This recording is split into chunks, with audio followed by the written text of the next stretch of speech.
Welcome to the Greenway Outdoors Podcast, your trusted source for outdoor information and entertainment.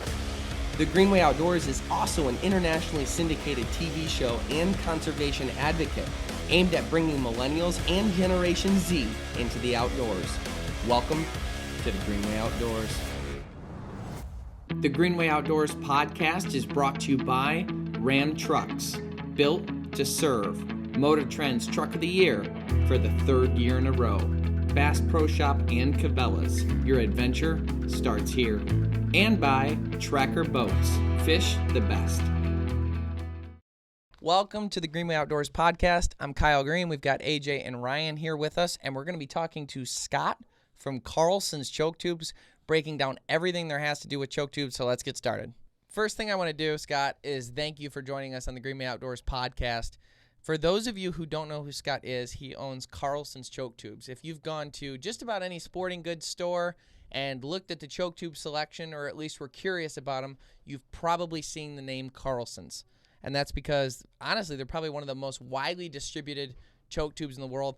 And I told Scott this yesterday on the phone, but my dad called me a couple months ago when he was getting ready for turkey season, and he said, hey, I'm at the store. And he doesn't do a lot of shotgun stuff. My dad's more of a rifleman. He said, I need to get a turkey choke, but I don't know which one to get. There's 3 here, and he named off the 3 brands, and I said, get Carlsons. He said, well, that one's not the most expensive one. I'm willing to pay the most in order to get the best. I said, you don't have to. Get that one. So he called me back a few minutes later. He's like, are you sure? I'm going to go with this one, and I'm going to get this ammo. I said, yes, you're good. Get that one. So he ended up buying it. And he bought the TSS loads, so he bought the TSS Carlson choke that matched together. I go, now you know that you're pretty good as far as you've got the right choke for the right ammo, and you didn't have to spend as much. So I've been shooting Carlsons for a long time. I shot my first duck through a Carlson choke tube, and I shot my first turkey, and I'm hoping my dad will also shoot his first turkey through a Carlson choke tube. So because of that, this relationship and conversation is very organic because I've been using it for a long time.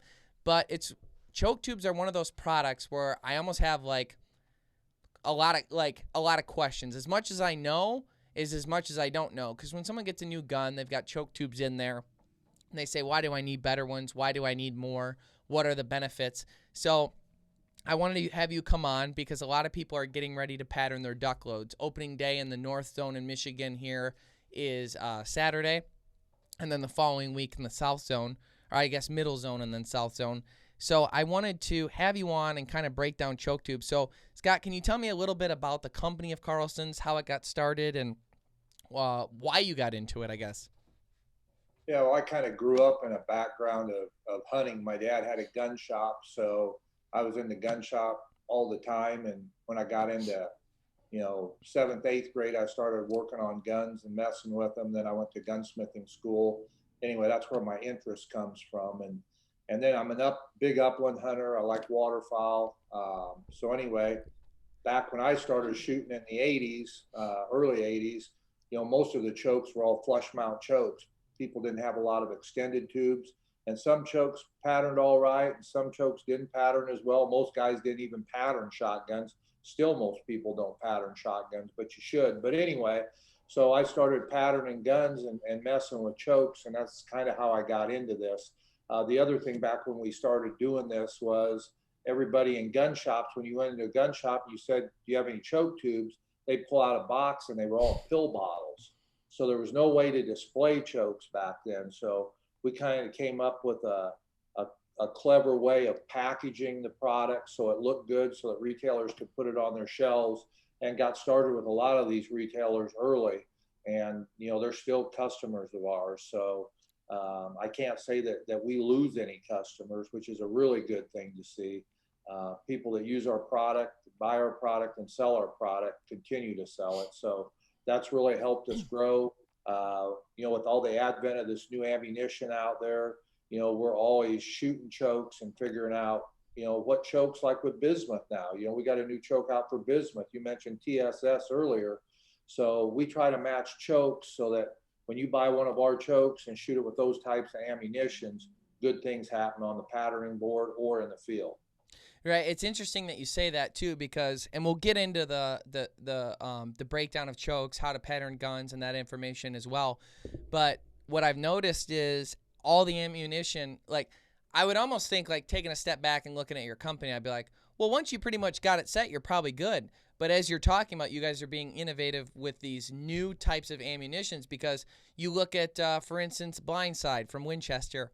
You've got these cube-shaped pellets as opposed to the circle-shaped pellets, so that they can fit more in the actual cartridge itself.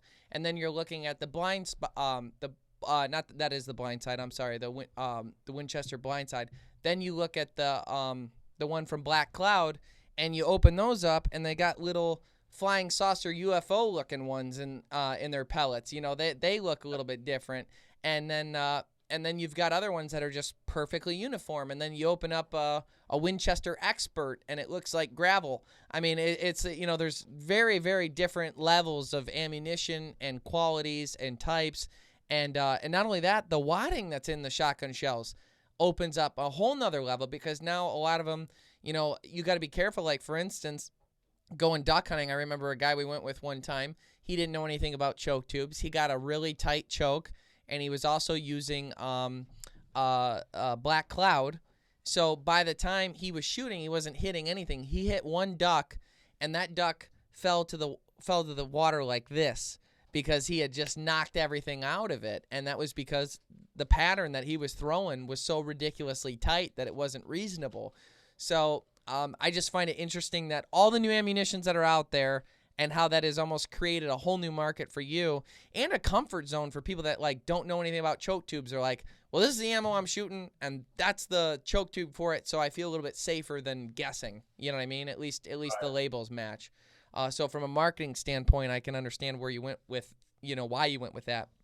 I got to tell you, before we move on, though, the fact that you were able to land ChokeTubecom is probably the best thing that ever happened to you in your business. I mean, I'm not that guy. I'm not a computer guy or anything. It got started, and I thought, heck, I'll see if that one's available. So it was. So anyway. Do you know what year that was? It was probably, I don't remember. It was probably around 94, 93. Okay. I'm guessing. But anyway, it brings a lot of people to our website. And on our website, you can get educated, too, on chokes and loads, and make sure you get the right choke that fits your gun.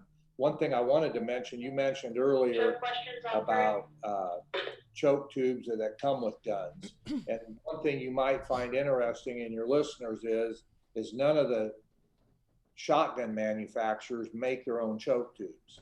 So they source all that stuff out. Okay. And they source it out for a grade of steel that's not as good as like a 17.4 stainless, because they want to keep the cost of their gun down. If they're including 3 chokes or 5 chokes, that could add $50 to $100 to the retail price of their gun.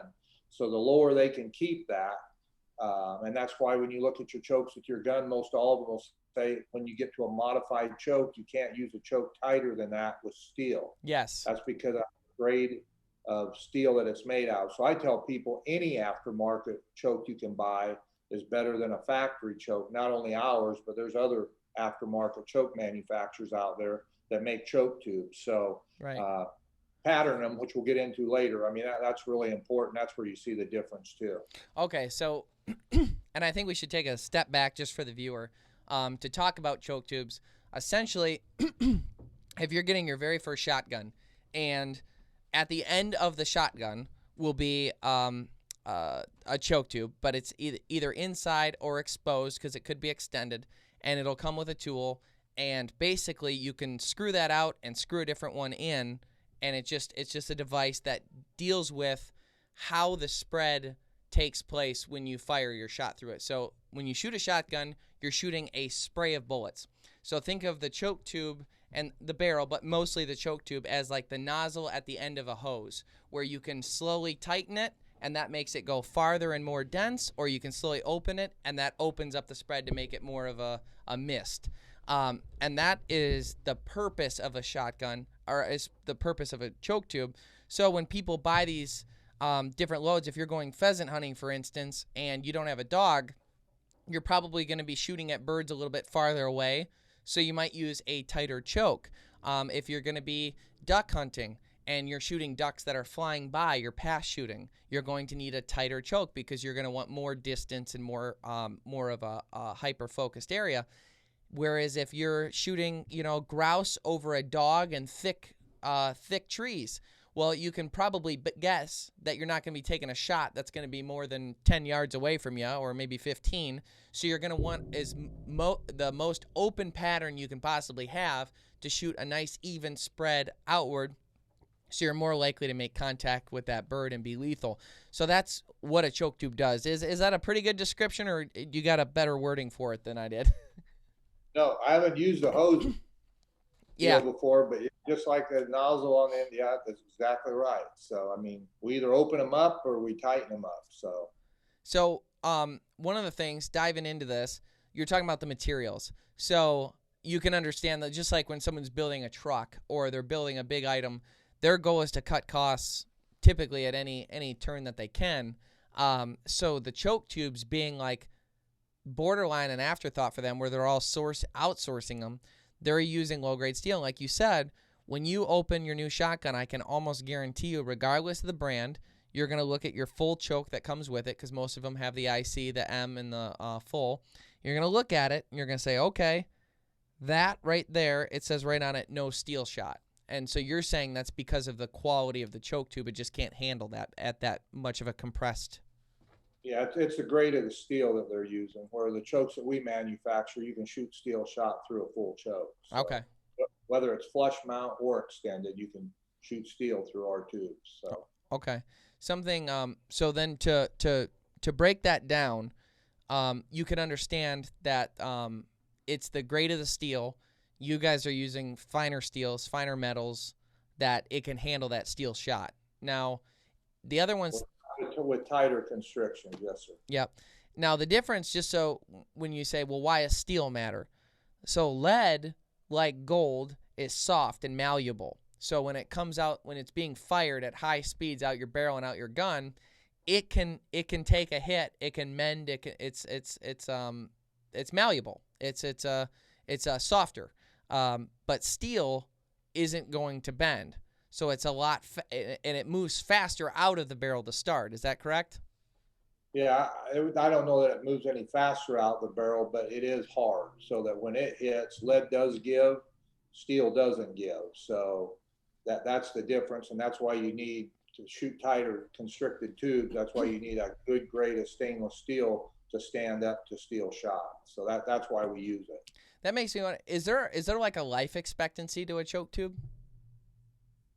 I would say that kind of depends on the amount of steel shot you shoot. I mean, nearly any choke tube, if you shoot enough, I mean, if you shoot flats and flats of double Bs or triple Bs through chokes, they'll start screwing it in and out of the gun harder than they did when you first bought it. When that starts happening, I tell guys, hey, just replace them. But I mean, you've got to fire a lot of ammunition through a choke, if it's made out of a good grade of stainless, 2s, 4s, those type of steel shot. I mean, you shoot thousands of rounds and not have a problem. Okay. I noticed on your website, and this is something I was never taught and didn't know about, and I wanted to ask you, is you guys have 2 products on your website that, like I said, I was a little curious about. Number 1 was choke tube lube, and then number 2 was choke tube cleaner. So can you talk to me about the need for cleaning choke tubes specifically or differently than you would just the gun, and then it's all part of the system? And then also, what is the lube for? When do you use it? When do you not use it? Yeah, so the cleaner, really, you take the choke out, it cleans off all the powder residue that you might get, all the blowback by that may go underneath the tube. So that cleaner cleans that. But more importantly, the choke lube. So a lot of guys tell me they put oil on their chokes, on the threads. That's what we're talking about here, not on the inside of the choke. And oil's okay, but if you put grease on those threads and you forget to take the choke out, like for an entire season, you got a better chance of getting it out of the gun at the end of season or the next year if it's got grease on it, because that grease is going to stay in place. It's going to allow the tube to screw in and out. What a lot of people don't understand is when they're out there and Up north where you guys are at, it gets cold. So you go out and you fire 10 to 30 rounds out of a barrel and say it's 25 degrees out, that barrel heats up and it cools down. And as it does that process, it can condensate in between the choke wall and the barrel wall. Well, that condensation is water, and stainless steel will rust and the inside of your barrel will rust. So what can happen is you get condensation in between your barrel wall and your choke tube, and leaving those chokes in there for more than a year at a time is not a good idea, because sometimes you can't get them out. So I tell guys, well, hey, when you're done duck hunting or whatever you're doing, maybe it was raining out there. When you get home, screw your choke out, and I'll bet you'll be amazed at the condensation on your choke that you would have never ever guessed was there. And that lubricant, what it really does is it just protects those threads. And if you forget to do this for a period of months or a year, it gives you the opportunity to get that choke out. That's another benefit of an extended tube over a flush mount tube, is if you ever get a choke in that situation, now at least you got something outside the barrel and you got a better chance of getting it out of there. So Okay. Normal maintenance with chokes, you do normal maintenance with them, you never ever have any problems with them. How often would you recommend putting the lube on? I do it after every hunt. I mean, if I've been out there shooting, it just takes a few seconds to screw a tube out, put a little grease on the thread, screw it back in, clean the barrel out. You're good to go. It takes no time. And the other thing, we've all hunted in pits, we've all got ammunition in pits, and maybe you're shooting a tight choke that's not supposed to shoot triple Bs. And maybe you grab 4 or 5 or 6 of your buddy's shells, or maybe you're out of ammo, so you use some of his and you shoot the gun. By taking that choke out every time you're done hunting, if it's starting to screw in and out hard, you catch a problem before it gets to the point that it's going to ruin the barrel or something. Sure. Another question for you with choke tubes with like shooting clays. I've noticed, in years past, when you're like shooting sporting clays, and let's say you're on the 10th stand and you shot about 40 rounds or whatever, I've reached up and felt that my choke was slightly loose then. After shooting, I guess that would be like 20 shots or so. Mm-hmm. No, I guess it'd be 40. But so in that case, how often should people be like double checking that, or will the lube help, like while they're shooting or while they're hunting? How often should you be checking to make sure that it's screwed in all the way? Because I assume there could be terrible damage if you had your choke kind of come out and you pulled the trigger. Yeah, and there can be damage. So that's another nice thing about extended tubes. They're easy to check. So I check them all the time. I mean, I shoot at a duck or a goose, or if I'm shooting sporting clays, or if I'm shooting trap, when I'm done shooting 5 rounds of trap and I move to my next station, I check the choke to make sure it's screwed in. And some chokes fit tighter in guns than other chokes do. And the reason for that is there's a tolerance built into the threads on the choke, and there's a tolerance built into the threads on the barrel. So you can be off just tenths of thousandths, not much at all, and cause a choke, to come loose easier than in another gun where it stays tight all the time. So with flush mount tubes, it's easy to see too, because you just look at the end of the barrel and see it's not flush anymore. It's actually come out. So Right. I periodically check them, and I encourage everybody else to do so too. Of course, you want to make sure the gun's empty when you do that. Okay. A couple things I want to cover is the different chokes, and then kind of what each one of them's for. And then I also want to break down how you guys use different ammunitions with it, and like what goes into that, and then obviously patterning.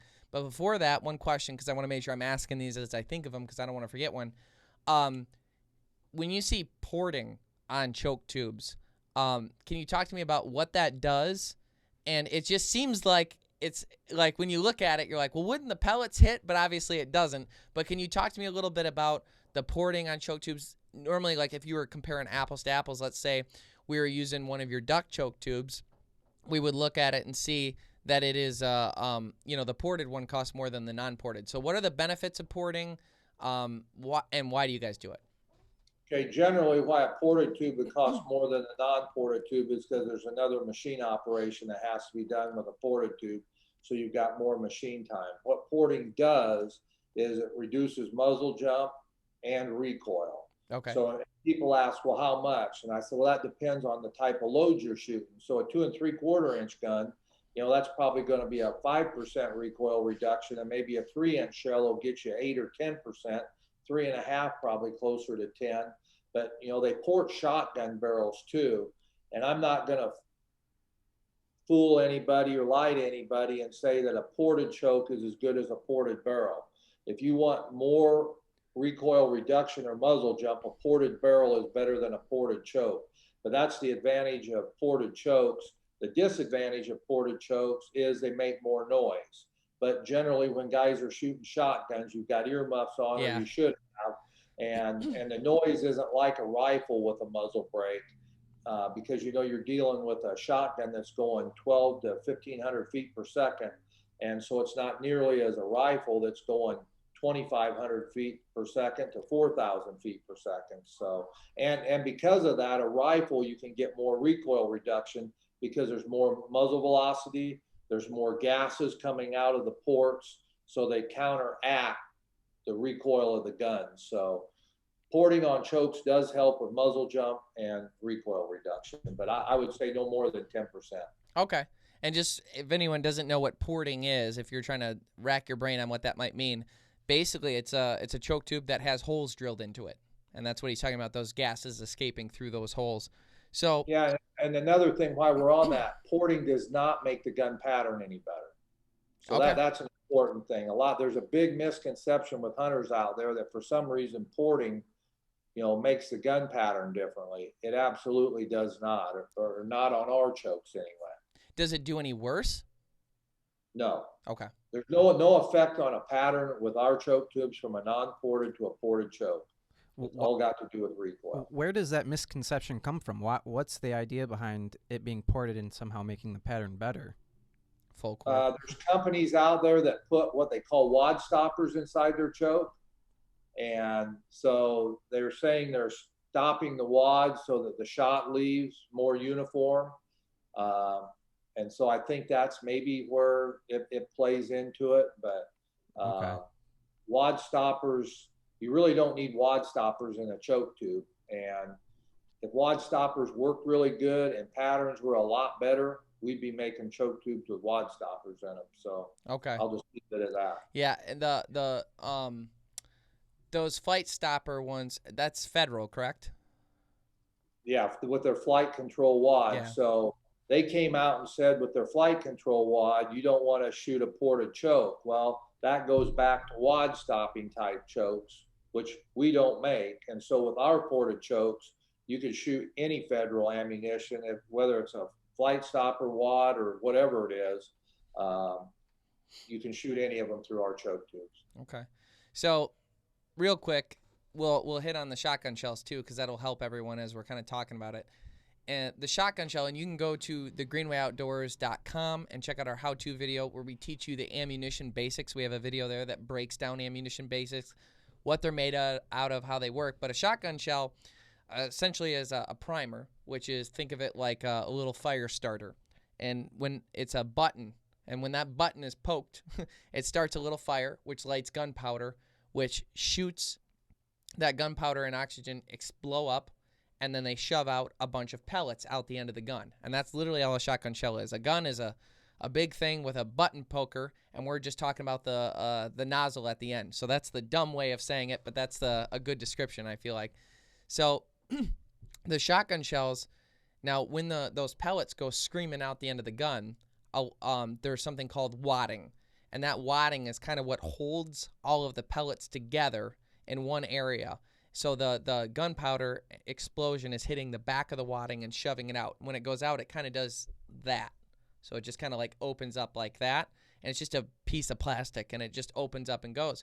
But through the technology of all the new ammunitions, these companies have created these different types of waddings that do different types of things. So when he's saying flight stopper or wad stopping chokes, he's talking about the fact that some of those would literally, the choke would stop the wadding so that the pellets would leave more uniformly on their own, and then the wadding would just fall, I guess, not too far past that. And so we're just kind of talking about what it's like to deal with that. But the aura I'm getting from you is that like you're not a huge believer in the wad stopping chokes, that you don't feel like that you don't feel like that's like the right move. No, and I always say the proof's in the pattern. So when you pattern this stuff, I mean, take one of those chokes and pattern it against a choke that doesn't have it. And the proof's on the patterning board. I mean, if you got a good pattern, a better pattern with one that doesn't have wad stopping, inside the tube, then that's what you want to shoot. So, right. It does what it does. Yeah, like I said before, if wad stopping tubes worked as good as they're advertised, we'd be manufacturing wad stopping tubes. But our choke will pattern with anybody's and out pattern most everybody's. So anyway. Okay, I love that. So going through them, the choke tubes themselves, and I might need your help on this, but I believe it goes the most open and most standard, basically just a continuation of the barrel, but the most open choke there is called the cylinder choke. And then after the cylinder, slightly more constricted, which means you're getting slightly more distance and a slightly denser pattern, so it's for a little bit better distance. That would be, and like, so you're turning the nozzle a little bit so that the stream goes from a mist to a little bit tighter. The next one would be skeet. Is that correct? That's correct, yeah. Okay. And that one, so they kind of have like their own names going on, so you got to kind of keep track of those. After the skeet, would you go to improved cylinder, or is there a trap one in there first that you stick with? No, it goes to improved cylinder next. Okay, so improved cylinder. So anytime you hear the word improved, it means slightly tighter than the second word. So, for instance, cylinder is obviously the most open, so improved cylinder would be tighter than that cylinder. So it would go improved cylinder, and then it would go to light modified, which means, again, we're constricting, then modified, then improved modified, then would it be light full, would you say? Improved modified is really a light full, but okay. But some people will take a manufacturer tube in between a light modified and a full, which is only 2,000 or 3,000. So you're kind of splitting hairs. I mean, there's not much going to happen with a light full. And I think if you put them on a patterning board and shoot an improved modified against a full, and then you shot something in between those two, I don't think you'd see a lot of difference between either one of them. So okay. So then some people call it improved modified a light full. Okay. And then you would end up at full, and then extra full, and then turkey. Is that correct? Right. Okay. Yep. So each one of those constrictions, so once you get to turkey, you're throwing softballs out there. Really, really, really tight patterns for aiming just for the head at, 40, 50 yards with a super tight condensed pattern. So knowing all that, how much is the difference, like when you're looking at, how because the choke tubes don't look all that different. Obviously, as you go up to full, they look thicker. But to the naked eye, if you're just looking, I'm sure not for you, but for the normal person, they look at them, and it's hard to believe it makes all the difference. It does, but it obviously does. So what is the constriction differences like as far as the measurements go from cylinder to improved cylinder to modified to full? So generally from a cylinder to an IC, there's 10 thousandths, and from an IC to a mod, there's 10 thousandths, and from mod to full, there's 10 thousandths. So when you get to a full choke, there's 30 thousandths of constriction. And what we do in our lineup is we go in 5 thousandths constriction increments. So it goes cylinder, skeet, IC, light mod, improved mod, and full, and extra full. And we do those in 5 thousandths increments. So if you're out there patterning and the light modified, and it's too open, you can see if you need to go like to modified, or maybe you need to jump 10 thousandths and go to an improved modified. So pretty simple stuff really. But again, you want to pattern the ammunition with the choke constriction you're going to use, and your answer will be when you see your pattern. So the Greenway Outdoors is brought to you by Ram Trucks, built to serve, Motor Trend's Truck of the Year for the 3rd year in a row, and by Bass Pro Shop and Cabela's. Your adventure starts here. Tracker Boats, fish the finest, and by these other fine sponsors. If you'd like to help support the Greenway Outdoors, please like and comment on this podcast and subscribe to all of our channels. So a quick question that I have is for upland hunting, a double barrel shotgun is pretty you'd see that pretty often. Yeah. I'm wondering what your recommendation is on what size choke tubes to use while hunting, because there's a lot of guys who they'll have their first shot will be a wider spread, second being a tighter spread. What do you think is best? For Well, upland that's a open nice, area. yeah, and that's a nice thing about an over-under shotgun or a side-by-side. You got two barrels, so you can set one up. The bird's always going to be closer to the first shot than it is the second shot.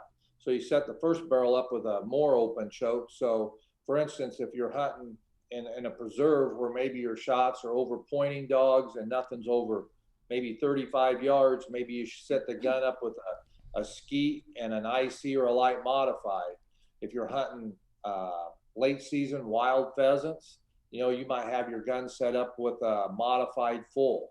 But that's the nice thing of a side by side or an over under. It allows you to put an open choke and then a tighter choke for further shots on your second shot. So, I guess there wouldn't be one good way to say to do it. I guess if you were going to run just two tubes all the time, I'd probably run like a light mod, improved mod. But if you're hunting quail or something like that, that's way too much choke. For quail hunting over pointing dogs, you probably want to run a cylinder, maybe IC, or maybe a cylinder skeet, because both your shots are probably going to be within 30 yards. So kind of depends on the hunting situation. The other thing I like about side-by-sides and over-unders that gets way overlooked is you don't leave nothing in the field. Because when you pop that gun open, you grab the shells, you put them in your pouch, and you put two more in the gun. That's a good point. Semi-auto or a pump, to be a good steward out there and not have your landowner mad at you, you should pick your shells up. And I'd rather be watching where my birds are going and my dogs are going and not paying attention to trying to find shells. So Sure. That's another great thing. But you only got two shots. Right. Yeah, you give up a shot, but there's a lot of benefit to it. I say, too, like, for what it's good for, though, when you're shooting clays, you're only supposed to shoot two shots anyways. And when you're trying to shoot birds, especially grouse or quail, or good luck getting more than two shots. So it's, it serves its purpose for what it does, for sure. Yeah, there's a trade-off. Yep. So let's dive into this then. And I want to start doing it. I'm gonna open with duck, mainly because of your sweet hat, but also because duck hunting season's coming, and I want people. This is something they're going to be dealing with right now. Now, the Green Outdoors is partnering with Carlsons to make 4 how-to videos: how to pattern a gun for waterfowl, how to pattern a gun for clays, how to pattern a gun for turkey hunting, and then also how to shoot clays properly and how to gauge which choke to use at those different stations. So they're going to be coming to you very soon, and we're very excited to bring them. But in preparation for that, while everyone's getting ready this week for duck hunting, I want to talk about how to pattern a gun specifically for duck hunting. So let's throw in all the mix of the things we got to deal with. Number one, we're dealing with steel shot. So again, if you're using your standard choke tubes that you have right now, then and you just in your gun and you're looking at them, it takes full choke right out of the mix, which is why we're working with Carlson, so you don't have that conundrum. But I want to talk to you, Scott, about how to pattern these guns properly to know what to use, because for a lot of people that gathered all this information, they're like, okay, so what do I need to do? What do I got to get? So, and it's there's more to it than we thought. And you mentioned at the top how people don't pattern shotguns and should. So essentially the problem that you're trying to solve, or the solution you're looking for when doing this, is when you pull the trigger and you're using this ammunition with this choke tube, what is the result on the paper at the distance that you're going to be shooting? So for duck hunters, and correct me if I'm wrong, it seems to me like a lot of people do a 20, 30, and 40 yard papering for waterfowl. Would you agree? I agree. Some people might do that. Yeah. Okay. What would you do? 40 yards is where we shoot. Just straight up standard. Okay. So 40 yards, because a lot of birds that you're going to be shooting are going to be probably between the 25 to 45 yard mark, which is why patterning at 40. You want to know what your spread looks like. So when you pull the trigger and you shoot the spray of bullets at that paper, what does the pattern look like with all the holes that it makes on the paper? What does that pattern look like? And you might think that when you shoot the gun, that it's just going to be like a uniform spread of pellets everywhere. But that is normally not the case. And before we get into even that, I want to talk about something else that you and I talked about on the phone yesterday, and that is the fact that your shotgun probably might not shoot straight, period, right out of the factory. Like, you might get your shotgun, and I can bet you my first one didn't. That's the excuse I'm going with, and that's the one I'm always going to stick with. But when you get your first shotgun and you're shooting, and it's probably not going to be where you think it is. So will you talk to me about that? We talked a little bit about it yesterday, and you shared some inside information with me on it, and I don't know what you want to share specifically on it, but please talk about the fact that exactly what I'm saying, that your gun might not shoot straight, and it might not even hit where you think it's hitting. Right. Well, this all goes along with patterning. So, I mean, the most important deal I want to make in this podcast is if you never patterned your shotgun, go pattern your shotgun, because it's going to tell you all sorts of things, like how your choke patterns, how your load shoots, and more importantly, what we're talking about not right now is where your gun shoots. So that's the first thing you want to figure out. And to do that, I mean, we shoot at 40 yards, but you can shoot at 20 too. But, you know, really shots at 20 yards, you're going to get one of those. You really need to know what's happening after that distance. And at 40 yards, the big mistake that everybody makes is they put up small targets. So they'll put up a 12-inch wide target by a 12-inch tall target. And if your gun's not shooting point and aim, I mean dead on, and you need to do this off of a rest on a bench of some type, just like you sight in your deer rifle, exactly like you do your deer rifle, because shotgun trigger pulls are harder than rifle trigger pulls, and it's hard to hold the shotgun steady. So you shoot this at 40 yards and you walk down there and you see 6 pellets in the upper left-hand corner of the paper, and you go, well, this choke isn't shooting.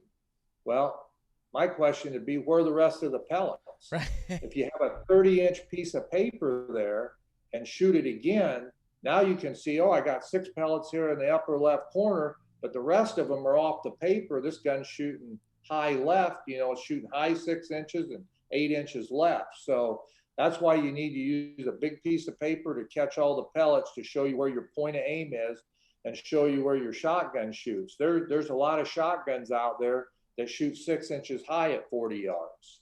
Right. And people might ask me, well, what do you do about that? And I said, well, a high shooting gun is not a bad thing, because you can see your target on top of the sight and hit it dead on. You don't have to cover the target like you would if your gun shoots dead on at 40 yards.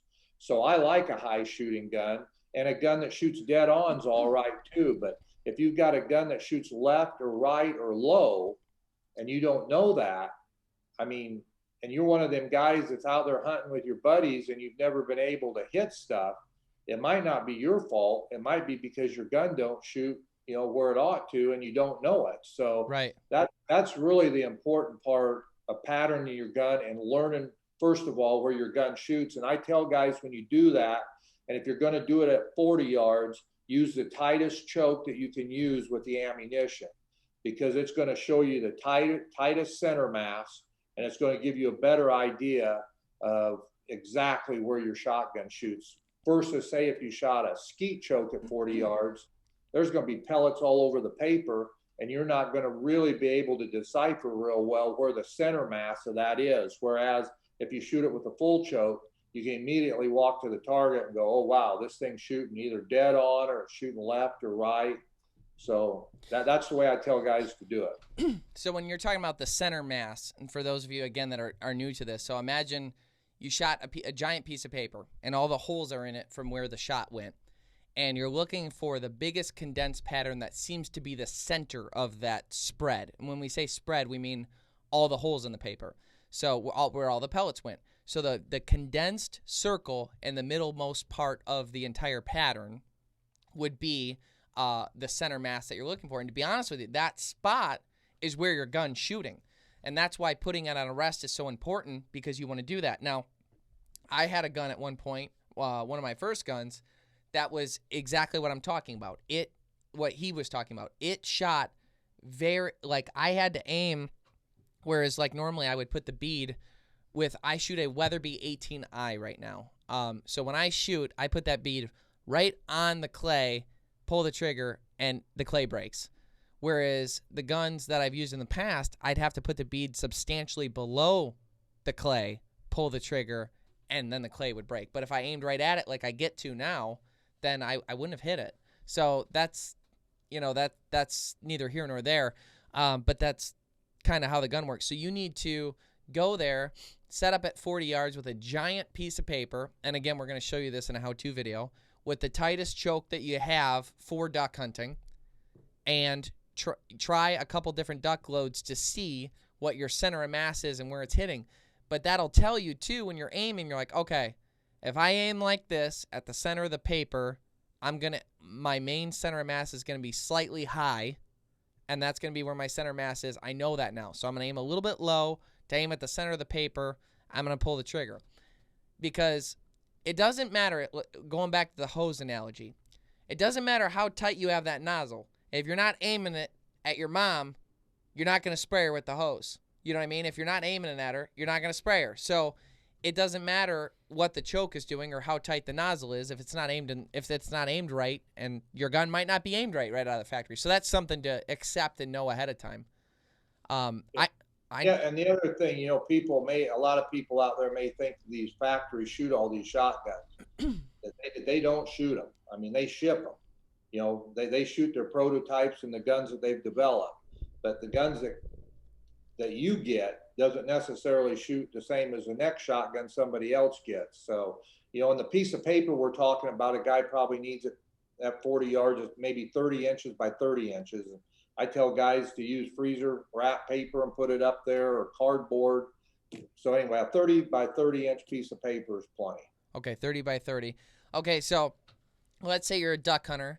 You just got a new Weatherby Element 12 gauge waterfowl gun, and you pick up a couple Carlsons chokes. So I noticed the way that you guys kind of package them, and I love this because I think it's smart. You guys have the close range, the mid-range, and the long range. So 3 different choke tube constrictions for duck hunting, and you kind of label them that way.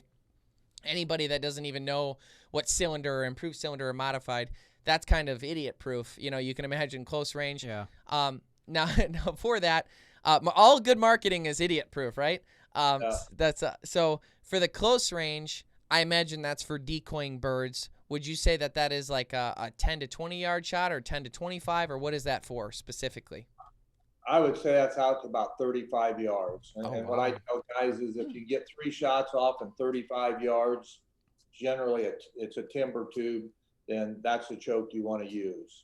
If it's within 45 yards, you probably want to go with the mid-range. And if sometimes you get a shot further than that going on the 3rd shot, then you probably want to use a long range too. Okay.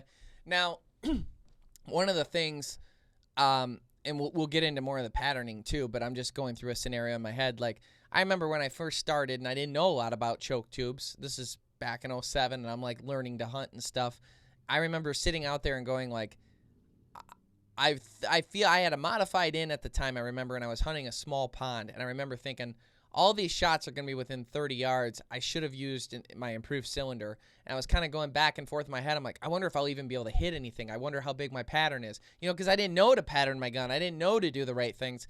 So my question to you is, obviously the patterning board's going to tell all, but like, if you're using, let's say a mid-range, meaning, I might get a couple birds to decoy, but I might get a couple birds that are going to go, 45 yards or so away and pass shoot them.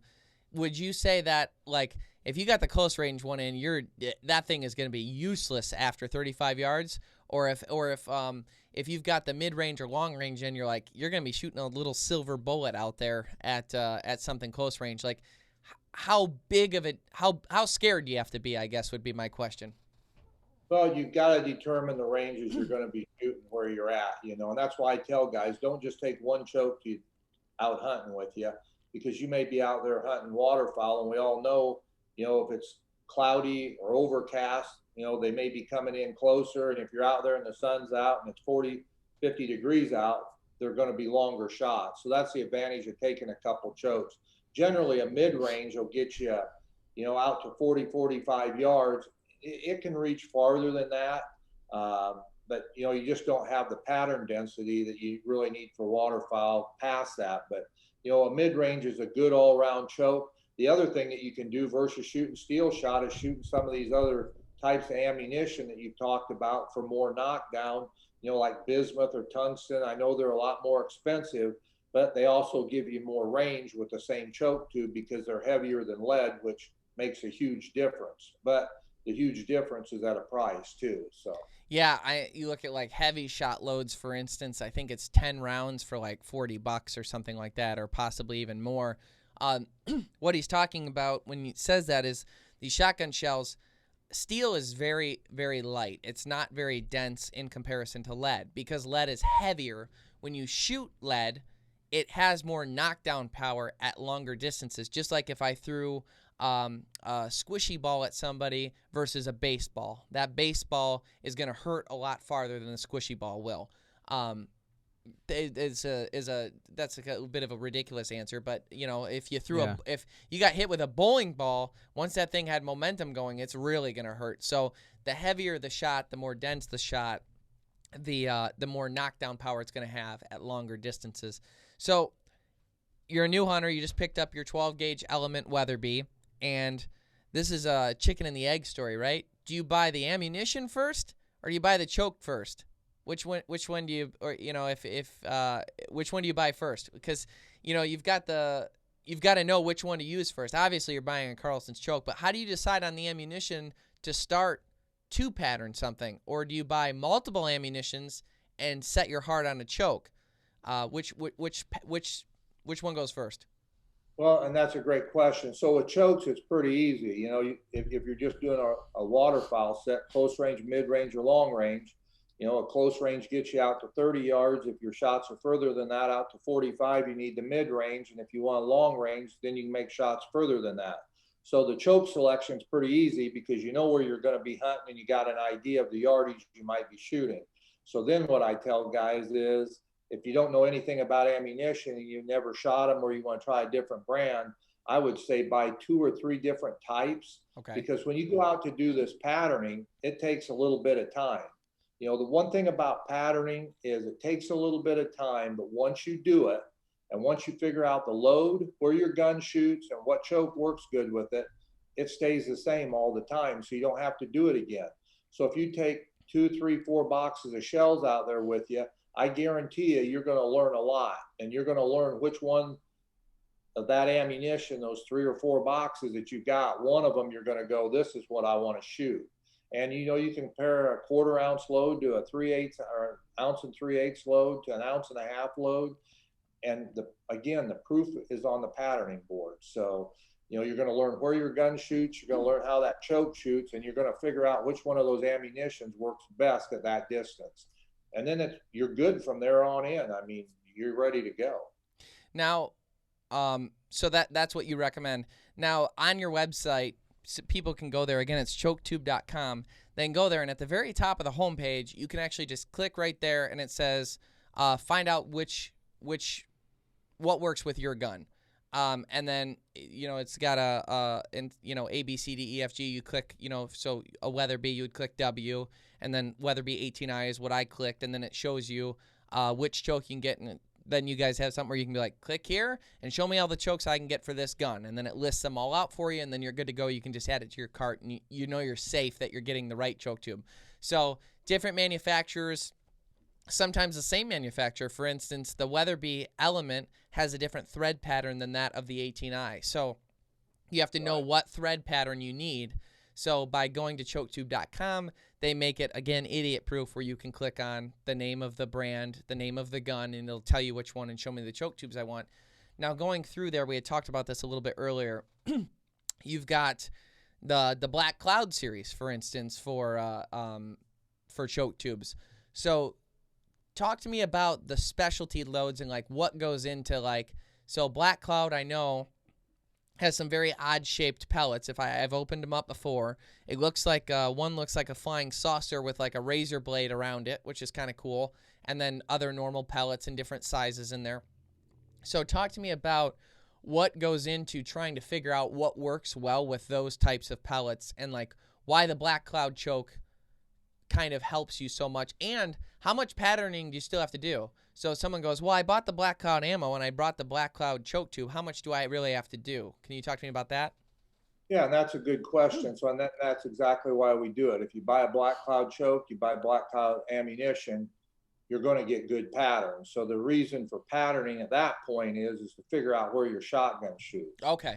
Okay. And if you know that ahead of time, really all you need is the choke and the ammo. But I recommend going out and firing a shot anyway, just to make sure the ammunition's doing what you think the gun's doing. So, but you know, most of this ammunition, when we talk about black cloud, blindside, heavy metal, tungsten, bismuth, all those loads cost more than regular steel shot. Sure. And they cost more for a reason. They cost more money to produce. And it's not a sales pitch. It actually is something that works because it gives you more knockdown. So the Saturn ring around the black cloud pellet is what creates additional knockdown, because it's actually bigger than a round steel pellet. And when it hits, it creates knockdown. The blind side is a hex-shaped pellet, and it does the same thing. When you get into heavy metal, bismuth, and tungsten, those pellets are heavier than lead, so they penetrate farther into whatever you're shooting at and create more knockdown. But those shells all cost more money than standard steel does. So, sure. You know, again, we go back to, that's why patterning is so important when you're shooting these more expensive loads. You know, you want to know where they're shooting and how your gun's shooting, so that, you know, you're not wasting your money out there in the field shooting holes in the sky instead of shooting holes in targets. So, sure. So if you're anything like Jeffrey and you've decided to try and buy a choke tube at 4 o'clock in the morning on the way to go duck hunting because you were irresponsible, and you've got black cloud ammo or blindside ammo or whatever it might be, look at the Carlson choke tubes, because it'll say on there which one patterns well out of it. That way, at least you can make a purchase. As long as you know where your gun's shooting, you're still in good shape. Right. So that was kind of my question. So to summarize, if you're going to go out and you've got a new shotgun, first of all, go to the range, find a place where you can pattern them. And that is an issue that people run into. A lot of gun ranges, at least in our area, none of them offer patterning options. So you've got to go to some property and try and figure out a way to do it. But God, is it worth it? Because think about how much you spend on ammunition. Think about how much you spend on the gun, the decoys, the boats, the draws, the going out there, just all the things that go into it.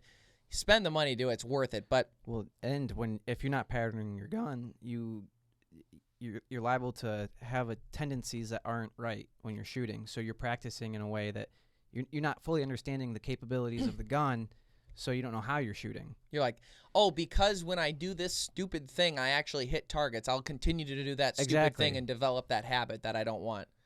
Yeah, that's a good way of putting it. So go out, get a big 30 by 30 sheet of paper, and shoot it. See where your center of mass is so that you know which way your gun is shooting. Try some different ammo through your Carlson choke, and then figure out what works best for your gun, so that when you're pulling the trigger, if you missed, at least you know you deserved it. You know? Yeah. Is there any choke tube like fallacies or marketing ploys or anything that you're like, man, I gotta just say this. This is something I want to get off my chest. Is there anything we can give you that voice for? Not really. I mean, chokes are pretty straight out. I mean, there's some chokes that are manufactured out there that I call them gizmos they put on them. I mean, they look cool, but they really don't do nothing. But I mean, if a choke's manufactured right, it can make a big difference in your hunting experience for sure. You know, we're talking about this patterning. Here's the way I explain it to guys. So you wouldn't go put a scope on your deer rifle and go buy a box of ammo and go in the woods. What do? You go sight your rifle in. Sighting a shotgun in is as important, if not more, than sighting in a rifle, because you got the same scenario. You don't know how it's shooting until you go put it on paper. So that seems to strike something with people when I put it that way. And just guys need to get out there and pattern their shotguns. That'll answer all your questions. I mean, and just like with turkey loads too, same exact thing. You know, some turkey chokes are too tight with the ammunition you're using. If you put them on paper, you're going to figure out what works good in your gun. Right. Well, I appreciate you coming on. Right now, again, people can go to ChokeTubecom. At the very top of the homepage, you can click what chokes work with my gun and then go through it. I got to say, like I said, from a marketing standpoint, obviously your guys' packaging and stuff is great, but it's also brilliant in the sense that you guys have made it where it's like, if you're dove hunting, here's the dove chokes. If you're, if you're duck hunting, if you're using this ammunition, if you're turkey hunting and using TSS, you guys have done a great job of making it easier for people, but even so, they still need to go out, pattern them. Those videos we're making with you guys will be coming soon. I'm excited to release them with you guys. Scott, thanks for coming on. I appreciate your time so much. Hey, thanks for having me. Absolutely. I hope you have a good one. We'll talk to you soon. You bet. Have a great waterfowl season. Thank you. Bye-bye. Well, thank you so much for tuning in to the Greenway Outdoors podcast. We hope you love this information on choke tubes. Again, check out ChokeTubecom. Also, check out our main TV show on Sportsman Channel every Saturday night at 9:30 p.m. Eastern Standard Time. In addition to that, check out our secondary TV show, our HuntCast Quick Trips, which can be found on Carbon TV as well as YouTube.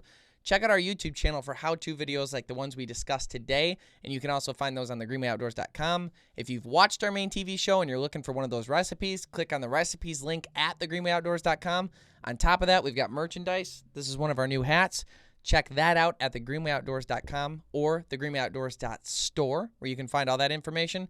Check us out on Facebook, Instagram, everywhere podcasts can be found. You'll find this one. If you are listening to this podcast and you'd like a visual, see our ugly faces, then go ahead and check out our YouTube channel as well as Carbon TV, because there you can actually watch the video file. Thanks so much for tuning in. Stay green.